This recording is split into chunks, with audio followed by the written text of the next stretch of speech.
welcome to Phillip Island, Victoria in Australia. What a setting we have for this great sporting contest, the Little Penguin Sea to Dune race. Nervous moments always as they gather on the beach, the tension mounting, and away they go. There's the defending champion, wearing his familiar navy blue and white, great waddling style. Another pre-race favourite though, losing touch with the pack. Maybe that's why. A few too many fish in the day's feeding.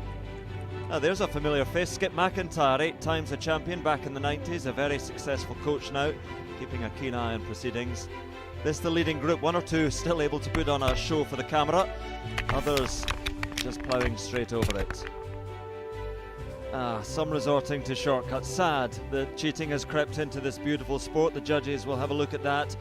But up at the front, the pace is relentless, closing in on those sand dunes that will offer a bed for the night. The fatigue starting to tell. Who's got the finishing kick up on the outside? What a turn of pace from that one, whichever one it is. No answer from the rest, and he takes victory. What a win. There we are, into the Burrow, building an extension with his winnings, and back tomorrow to try and defend his title here on Phillip Island.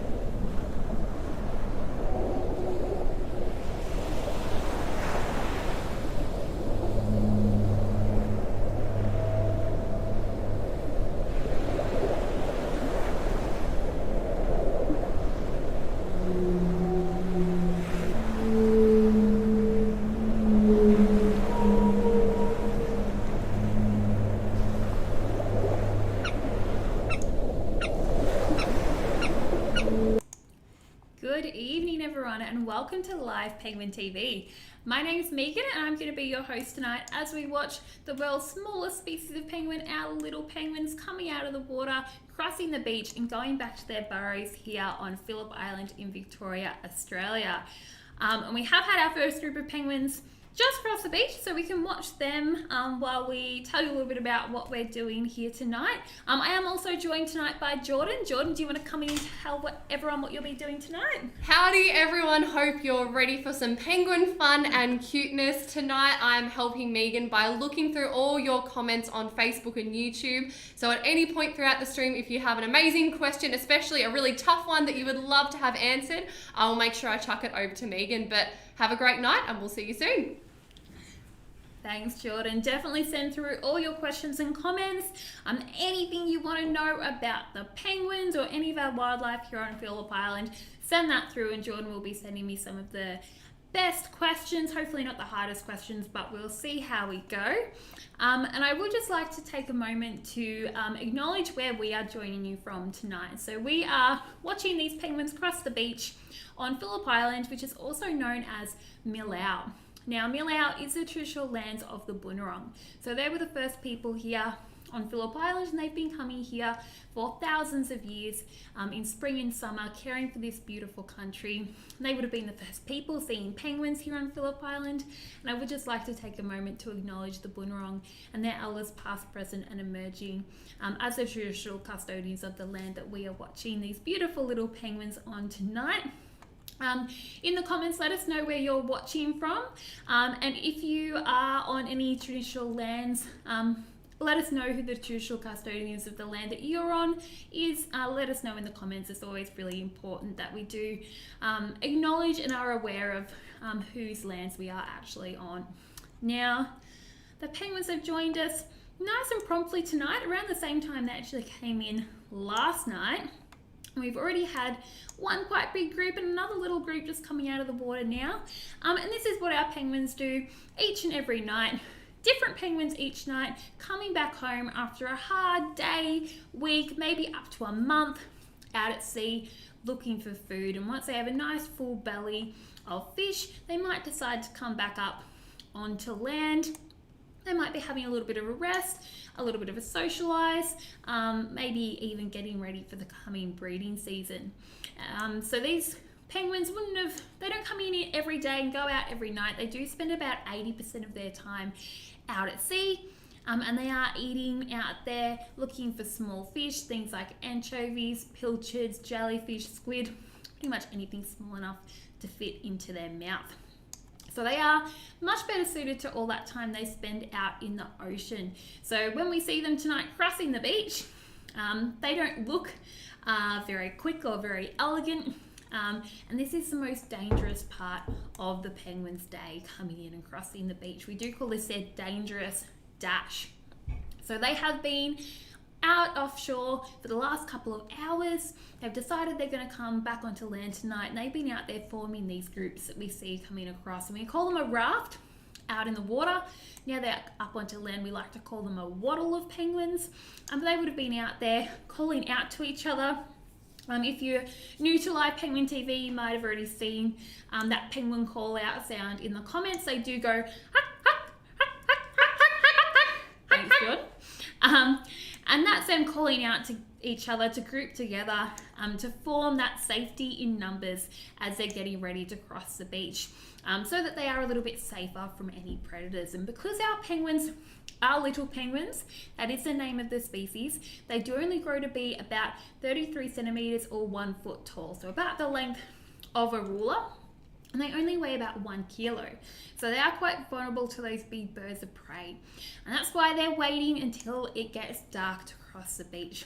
So right now, our penguins are much safer than they would have been an hour ago or even 30 minutes ago, because the sun has just gone down.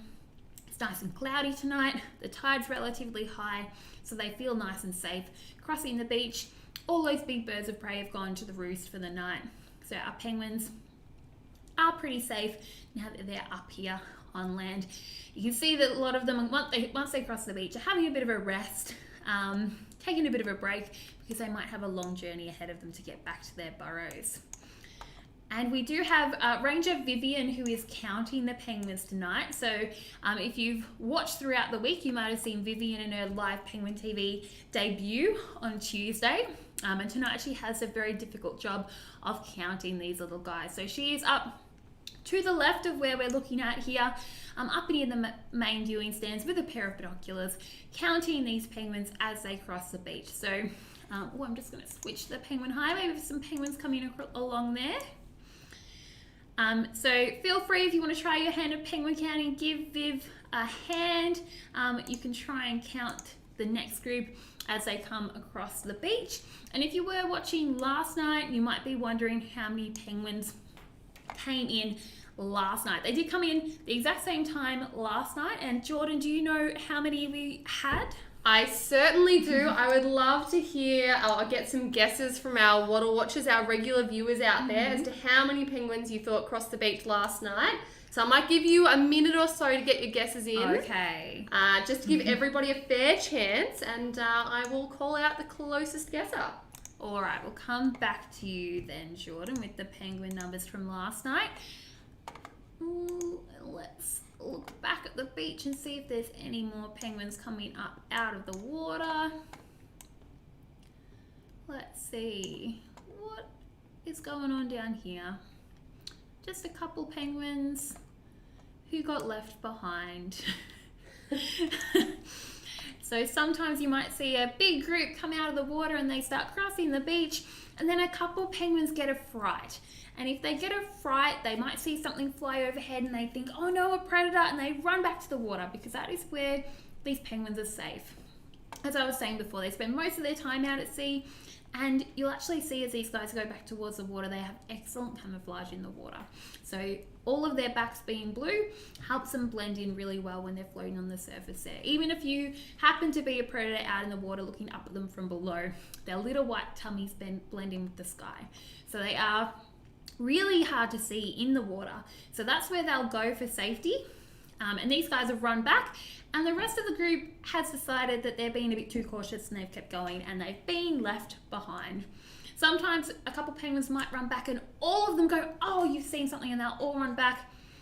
But not this time. These guys have gone back and that group's left them, but they'll probably just wait for the next group. They might hang out here for a little bit, build up some confidence. Maybe the next group is taking too long, they might cross on their own, but they are likely to wait for the next raft to come up onto shore to cross with them, because the bigger the group, the safer the penguins feel. If they were to cross in this little group of 3, then they're not going to be very safe as if they were in a group of 100 or even a group of 30, where they make that big mass and it's a lot harder for a predator who may be hanging around to pick out an individual penguin. And while we wait for these 3 little musketeers to build up their courage, Jordan, what was the number? Has everyone got their guesses in? There have been an absolute flood of guesses, everybody. Just before I give the number, JD said, Jordan, we need a trill roll or a drum roll before we give the number. So we're not going to do a drum roll. We're going to talk in penguin language and do a trill. So ready, Megan? Do I have to do that? You have to do it as well. Okay. Ready? Okay, so the closest guess that I saw tonight was for Champika at 1,745. Last night we had 1,680 penguins cross the beach. Wow, 1,680. It has jumped up quite a bit since I was last here on Tuesday. So we were getting around 600, 700 penguins a night. And now it's jumped right back up, and we've been having over 1,000 the last few nights, which is really exciting. It might be a bit of a good sign, I might think, Jordan, for the coming breeding season. I don't know about anyone else, but it kind of does feel like spring's kind of in the air. It's starting to get a little bit warmer. I think the penguins have noticed that it may be time for them to start having some chicks, laying some eggs. So when we start to see those higher numbers, it may be an indicator that that sea surface temperature is increased a little bit. The penguins are going, oh great, there's going to be lots of food really soon. Let's start breeding. So what will happen, and I might, while we're waiting for the next group, go down to this little penguin pair down here, because these guys here are at their burrow, and that's the main reason penguins have to come onto land, for molting and for breeding. So what these guys would have been doing is this male penguin, I can't tell from quite so far away which is the male, but he would have come back a couple weeks ago, might have been doing a bit of renovation, digging out the burrow a little bit, getting some of this lovely vegetation, bringing it inside, making that burrow nice and cozy, and then he would wait for a suitable female to come by. He'd do a little bit of a song and a dance. He might puff out his chest, and what noise might he make, Jordan?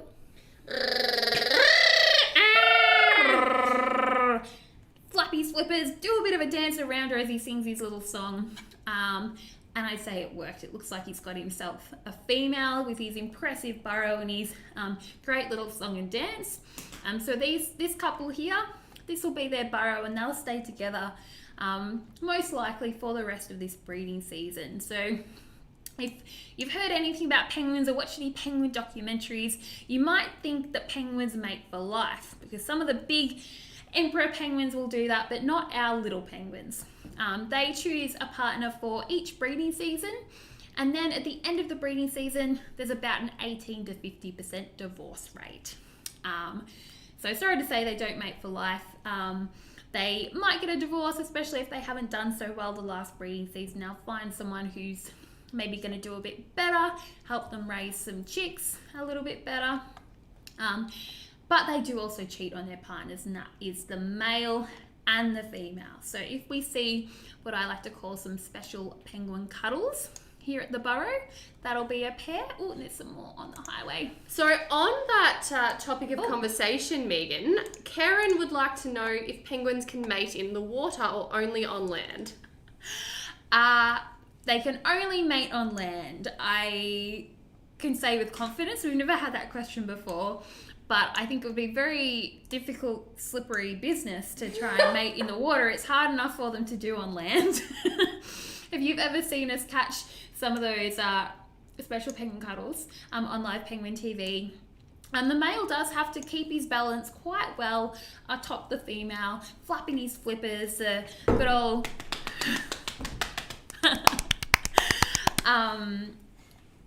So yes, it's certainly not an easy thing for the male, and I do not think at all that it would be possible in the water.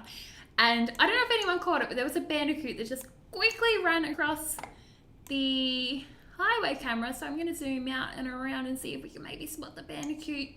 And you may notice that we do have a couple of people down on our viewing stands this evening, because we have been able to reopen today. Yay! To regional Victoria. So we're very fortunate. It's not busy, but we do have a few people coming here to enjoy watching our beautiful little penguins in person again, which is absolutely fantastic.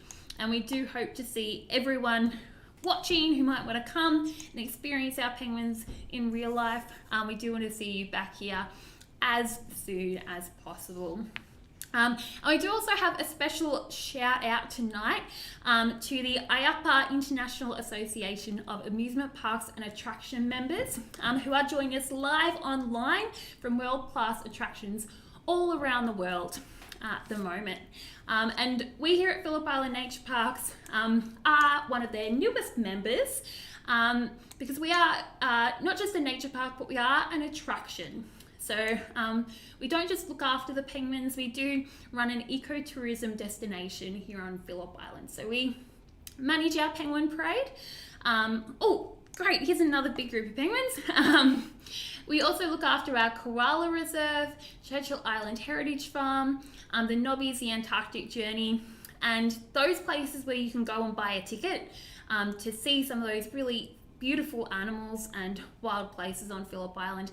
That goes right back into conservation education and research to help protect our wildlife here on Phillip Island, because we manage those places, but we also manage many of places that you can go for free or that people don't even get to go at all, like our colony of about 20,000 Australian fur seals just off the end of the peninsula. We manage the entire southern coastline of Phillip Island, many of our beautiful beaches, wetlands, woodlands, that when you are able to come to the island, you can come and visit. So when people are able to come visit us, it is absolutely fantastic, because that money that they spend on a ticket or food or a souvenir, it does go back into conservation. So we are a tourism funded conservation organisation. And if you aren't able to visit and you do want to help us out with the work we do here, you can help by donating to the Penguin Foundation. You can adopt a penguin, symbolically of course. You can adopt a bandicoot, a goose, a shearwater, many of the beautiful animals we have here. You can symbolically adopt them to help with their conservation. And the Penguin Foundation funds things like our wildlife hospital, where we do rehabilitate wildlife that is sick or injured for release back into the wild. And I did mention the penguin parade, but that is a very small part of our penguin colony as well. We have about 10%, penguin highway. It looks like a lot of penguins here, but this is about 10% of our colony. Not all of them come in every night. There's maybe about between 3,000 and 4,000 that live here at the Penguin Parade, but in our whole penguin colony here, there is about 32,000 little penguins.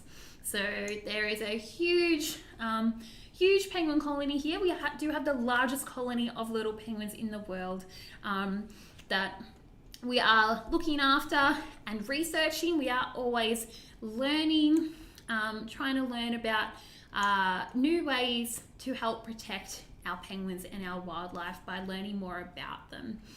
And that's what you guys help us do. Even just by watching, you're helping to learn and raise awareness about our wildlife and some of the things we can do at home to protect them. And we are very proud here at Phillip Island Nature Parks as well that we are eco-certified for our tours. So that means that, there's more penguins on the highway. They keep sneaking past me. That means that Jordan and myself and anyone that runs a tour will have a Eco Guide certification, which means that we are using sustainable principles in our tours and what are the words I'm looking for, Jordan? You're doing a great job. Keep going, Megan. Promoting sustainable practices, I think, is what I wanted to say. So yeah, if you do come and buy a ticket to a premium tour, you might get myself or Jordan giving you a bit of a tour, and that is eco-certified, which is something that we're really proud of and happy that we're able to say here as well at Phillip Island Nature Parks. And I love this kind of view of the highway camera. I know it's not maybe the cutest angle for the penguins, but it's not something that you usually get to see. We're always watching them walk towards us, but I love seeing their little wiggly waggly penguin butts as they walk away up what we call the Penguin Highway here, back up towards their burrows. And they might, oh, there was a bit of a ruckus. What's going on over there? It looks kind of, sorry, I'm going to go under the boardwalk and it's a little bit hard to see, but it almost looked like a male trying to impress a female, and she wasn't interested. She kind of just ran off. Sorry, not the best camera angle, but oh, and something's frightened the penguins. I'm not quite sure what happened there. Wish we could ask the penguins. I know. And you know, if we were to ask the penguins some questions, what would we say, Megan? What would we ask the penguins? And how would we ask it? Oh, here's more penguins. So what would we say to them if we wanted to talk to them? Well, if we wanted these guys to come home quicker, what would we say? Oh. Yeah, we've done that one already, Jordan. Oh, sorry. What other penguin noises do you have for me? Well, I mean, we don't really make this one too much, but when they're a little bit annoyed at you, they kind of make like a little bit of a spitting sound. It's kind of like a... Yep, that's the noise of a grumpy penguin. You get the warning, you get the brrr, brrr, like bit of a warning, and then... Yeah, the real like low bass kind of tones. I can't quite get my voice to go that low, but yeah, that's when you know you don't want to mess with a penguin. And if you haven't heard us talk too much about penguins before, they are cute, but they're not cuddly. They may look really adorable as they're waddling across the beach, but if you were to try and pick one up or touch one, they are feisty little wild animals.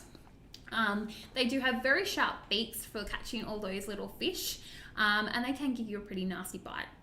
We've both, I think, had our battle wounds from working with penguins. We do only handle them for research or if they are sick or injured.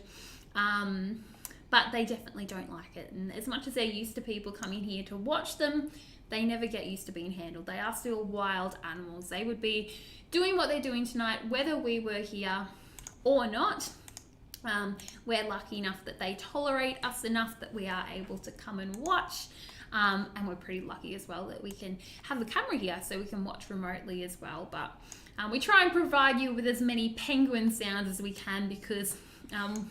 you know, watching their cuteness is one thing, but they do make just so many different sounds. It is a very noisy place, a penguin colony, a very noisy place and a very stinky place. So it's fantastic being able to watch it online, but I do suggest if you're able to at any point in the future, come see them. It is a experience for the senses. Oh, absolutely. Do we have any more questions, Jordan? I've just been rambling on. I'm sure there's plenty of... Can't get a questions. word in, Megan. It's unusual for you, Jordan. Trying my best. Okay, well, again, there's always lots of questions on these live streams, but I'm going to maybe choose a few kind of more trickier ones for you. Mm-hmm. Molly had 2 questions, and they're kind of unrelated, so I might have to ask the second one a little bit later. But she asked if any penguins can be hatched as albinos. Okay, yeah, that's an interesting question. It's I think I've definitely seen that one in the comments a bit lately, whether we have any albino penguins. And I think, it might have been a few years ago now, one of our researchers, Paula, who is actually down here on Penguins Plus stand tonight, probably watching these penguins coming past, she did find a penguin chick who had hatched as an albino. And that penguin chick, its parents raised it and it fledged, so it headed out to sea to fend for itself, but it hasn't been seen since. And I know it'll be really exciting to see an albino penguin. And I've seen penguins with kind of different colorations. Like there's a penguin that I've seen who has black spots on his white chest. But having a white back when camouflage is so important out at sea is not so great. for a penguin, especially a young penguin. When you have to go out to sea for the first time, mum and dad don't take you out to sea. They don't teach you how to find food. So it's really, really hard competing with all the other penguins to find enough food to be able to survive to adulthood. So if you go out there and you are albino and you don't have any camouflage to protect you from predators, then you're not so likely to survive, unfortunately. So we have had some albino penguins hatch, but I don't think we've ever really seen them returning to the colony. I mean, the best form of protection out in the ocean is to camouflage. So, you know, they're beautiful blue feathers on their back and little white bellies from below. So, you know, it's just a part of being a penguin. It's natural selection, but we very, very rarely get albino penguins.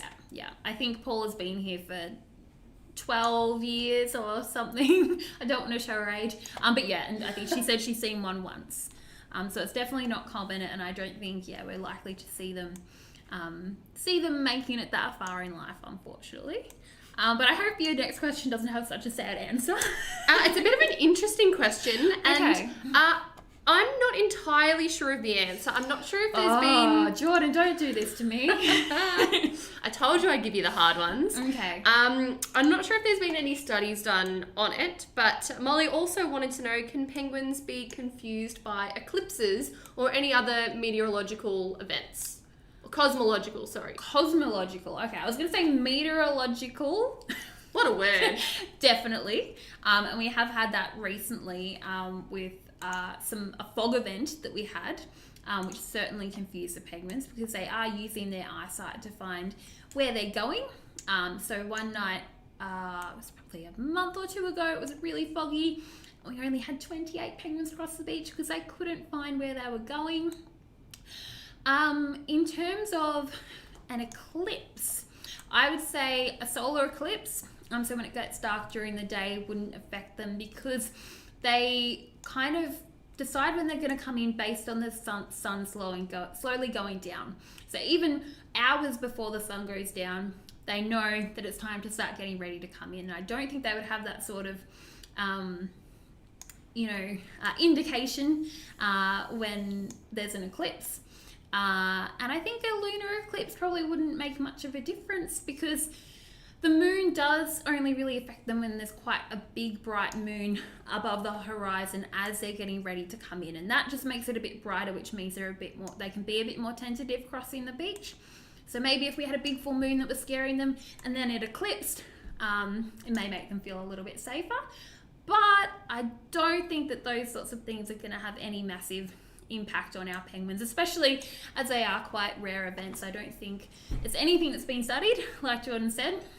It's not something I can say definitively whether it does or doesn't affect them, but that would be my best guess. Absolutely. What do you think, Jordan? Great answer. That's probably something very similar to what I've said. Now, Megan, just while we're here as well, so again, we are being supported tonight by IAAPA, the International Association of Amusement Parks and Attractions, and we have Sean here on Facebook.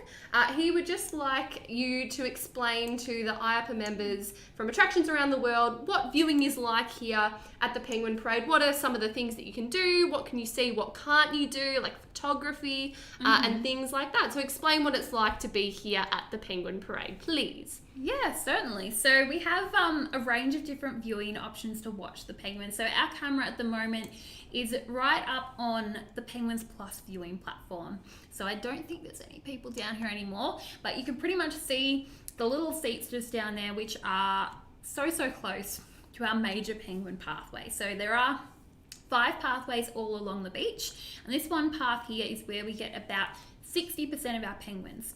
So this is a bit more of a premium viewing area down here on Penguins Plus, where you can see those huge groups of penguins come in and walk past you really close.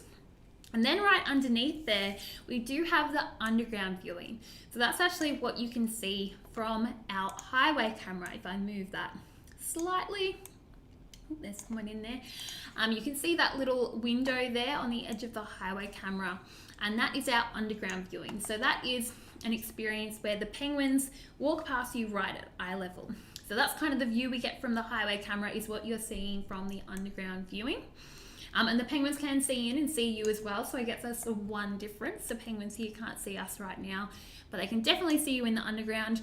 Sometimes they're quite curious and they'll come up to the window and look in to see what you're doing in there.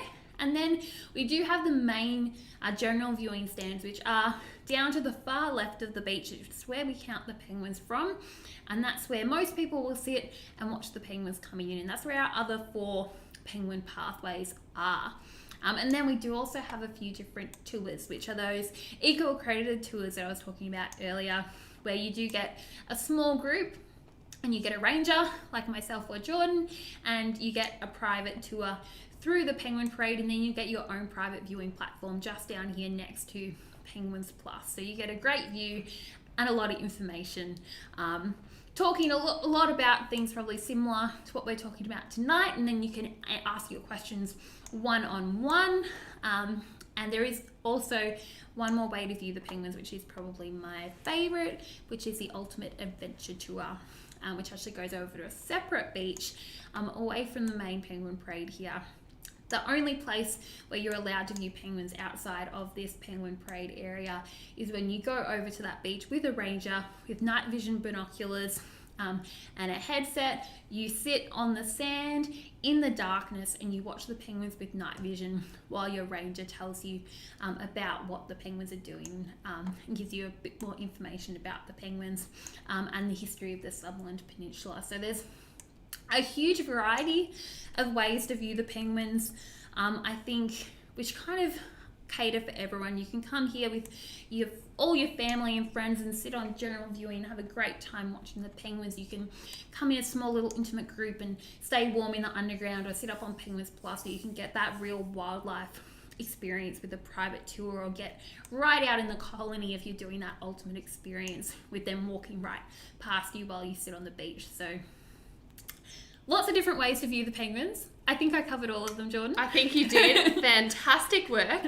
Now, I've got a bit of a challenge for you, Megan. Oh, okay. Again, because we do have Ayapa here with us tonight, I would like you, in this group of penguins, to identify the most graceful penguin in the group. Well, it's not this one here in the middle. Well, then that penguin definitely isn't like Ayapa's Asia Pacific Vice President June Ko, because she normally wears a beautiful, her beautiful formal black and whites.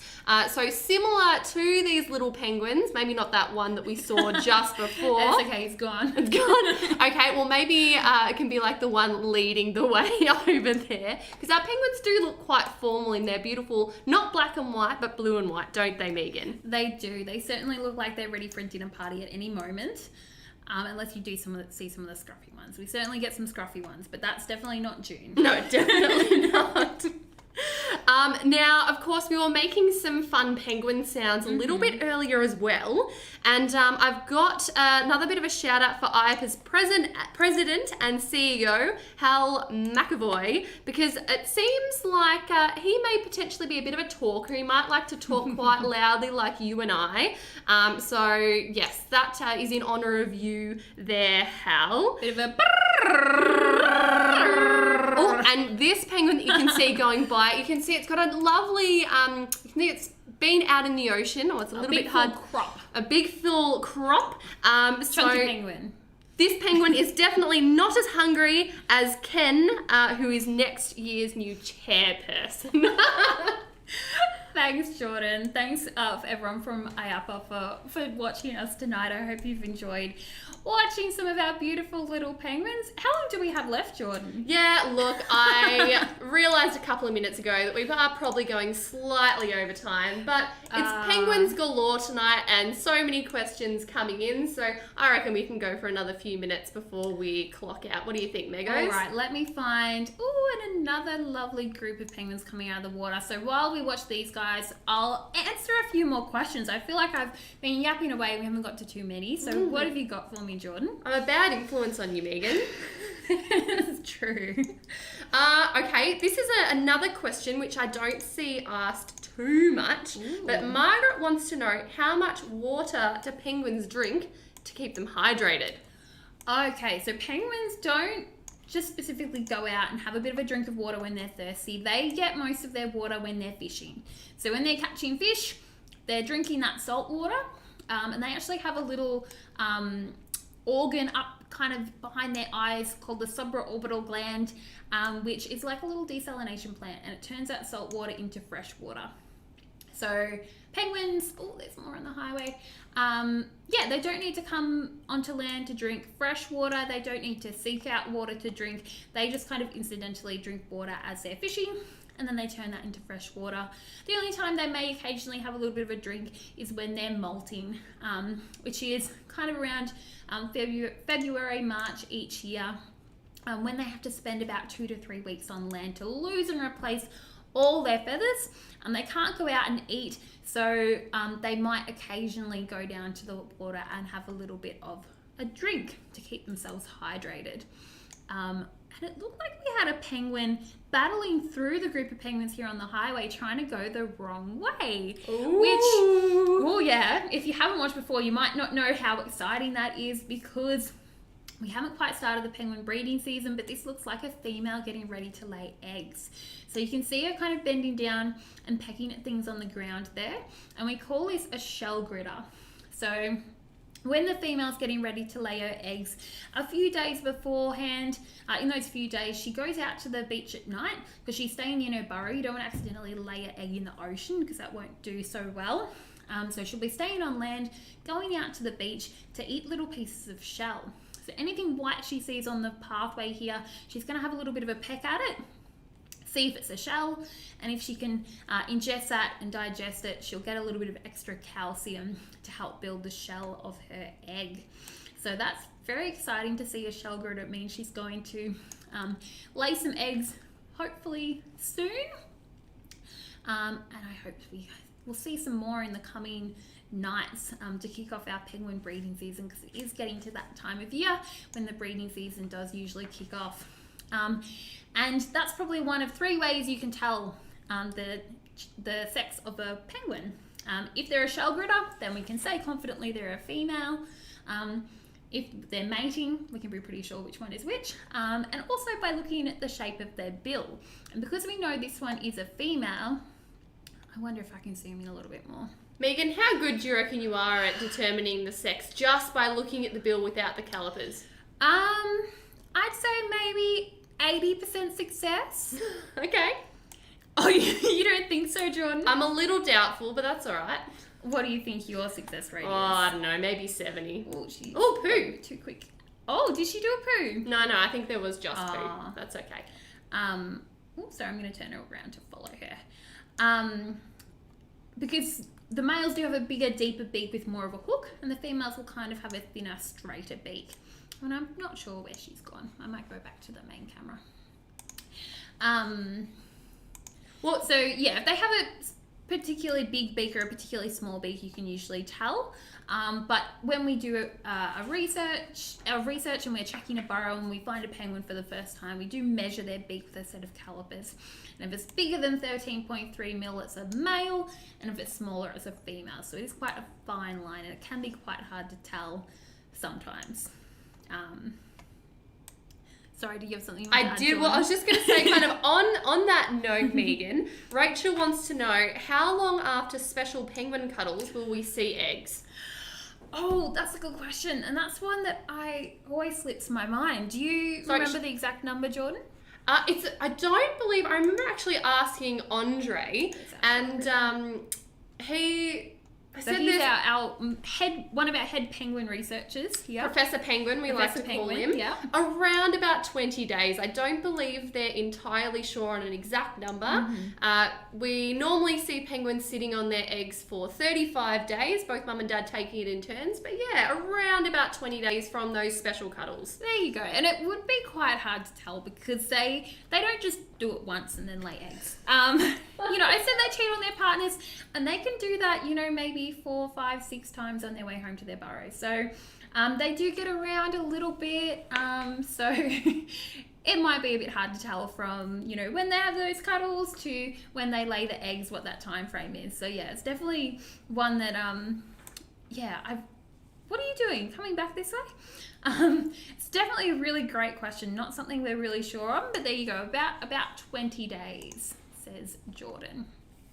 And I think we're definitely out of time. Do you have any more questions or comments you want to get in before we finish up, Jordan? Well, it seems to be everyone wants to know about chicks and breeding at the moment. So how about we finish off on one last question from Chris. He wants to know how much chicks eat. A Christian, if you will. A Chris question? A Chris question. A Christian.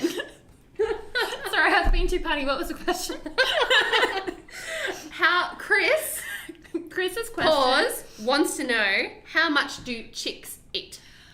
Oh, it's a huge amount. Each feed, they're getting about 200 to 300 grams. So about a quarter of the adult's body weight they're bringing back for each feed. Oh, and what's the total amount? About 14 kilos. That's over right. The entire chick rearing. So for about 8 to 10 weeks when they're raising those 2 chicks, for each chick it's about 14 kilograms of fish. I haven't used these facts for a while, since the last penguin breeding season, so it is very exciting, and I can see why you all want to know about chicks, because we're hoping that we'll see some in the colony really soon. It's great to see, shell gritters, penguin cuddles, all those sorts of things that tell us that we're hopefully going to have some little penguin chicks around in the colony soon. And if you do want to see penguin chicks, heading into spring and summer is the best time to come here to the penguin parade to see lots of penguins, and also the little penguin chicks running around waiting for mum and dad to come bring them some food. So that's going to be in the next couple months, hopefully, that we'll see those penguin chicks around. So before we finish up, I would just like to again thank the IAAPA International Association of Amusement Parks and Attraction members for joining us tonight. It's been really, really great having you watching us here on Live Penguin TV and learning a little bit more about what we do here at Phillip Island Nature Parks as an ecotourism destination here in Victoria, Australia. So thank you so much for joining us, and thank you to everyone else for watching tonight. Any new viewers or long-time viewers, any water watchers, as we like to call you all, thank you again for tuning in to Live Penguin TV, which is going to be going on for a little bit longer, which we're so happy to be able to bring the penguins, bring the penguins to your home night after night, and hopefully bring a little bit of happiness with those penguins. And then there goes the shell gritter out to the beach to get her little bits of shell. So thank you so much. If you do want to come and visit us, if you're living in regional Victoria, you can come now and see the penguins in person. And if you do want to help us out in any other ways, you can help out by donating to the Penguin Foundation, or just watching here night after night, helping spread the word about the work that we do here, and the conservation of some of our wonderful species here on Phillip Island and around the world. So thank you again for tuning in, and we'll leave you with a bit of a penguin goodbye, shall we, Jordan? Before we do just on that note, it was a beautiful segue. So you can adopt a penguin or an Eastern Bar Bandicoot through the Penguin Foundation. A couple of days ago, I can't remember exactly who it was, but someone accidentally said adopt a ranger instead of adopt a penguin, and people have been going absolutely nuts wanting to adopt you and I, Megan. And in fact, your mother was on the live stream tonight and said that anyone who would like can adopt you. Oh! Thanks, Mum. Trying to adopt me out. Lovely. It is a symbolic adoption, I must remind you. You don't get to bring us home. All right. Thanks, Jordan. You're welcome. And on that note, goodbye.